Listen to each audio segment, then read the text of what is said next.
జనవరి ఇంటేక్కి apply చేయకుండా August వరకు ఆగుదాం అనుకుంటున్నారా? అసలు జనవరి ఇంటేక్కి ఎందుకు అప్లై చేస్తారో తెలుసా?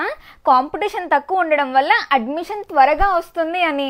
ఇది విన్నాక మీరు అప్లై చేయాలి అనుకుంటే అమెరికాలో టాప్ యూనివర్సిటీస్ ఇంకా అప్లికేషన్స్ యాక్సెప్ట్ చేస్తున్నాయి జనవరి 2024 ఇంటేక్కి. యూనివర్సిటీ ఆఫ్ అరిజోనా మీరు వినే ఉంటారు, అంత త్వరగా సీట్ రాదు, కానీ జనవరి ఇంటేక్కి అప్లై చేస్తే మీకు అడ్మిషన్ వచ్చే అవకాశం ఉంది. గుడ్ న్యూస్ ఏంటంటే MS in information science machine లెర్నింగ్కి ఈ యూనివర్సిటీ ఇంకా అప్లికేషన్స్ యాక్సెప్ట్ చేస్తుంది. పైగా ఇది హైబ్రిడ్ కోర్స్ అవ్వడం వల్ల 1 year మీ ఇంటి దగ్గర ఉండి చదువుకొని నెక్స్ట్ 1 yearకి మాత్రమే అమెరికా వెళ్తే సరిపోతుంది. ఇలా మీరు 1/3 కాస్ట్తో మాస్టర్స్ కంప్లీట్ చేయొచ్చు. పైగా జిఆర్ఈ టోఫెల్ కూడా రాయక్కర్లేదు. జిఆర్ఈ టోఫెల్ రాయక్కర్లేదు కాబట్టి 3 years STEM-OPT రాదు అనుకోకండి, ఖచ్చితంగా వస్తుంది. గ్రాడ్యుయేట్ అయ్యాక టాప్ యూనివర్సిటీ కాబట్టి జీతం కూడా $1,00,000 వరకు వచ్చే అవకాశం ఉంది.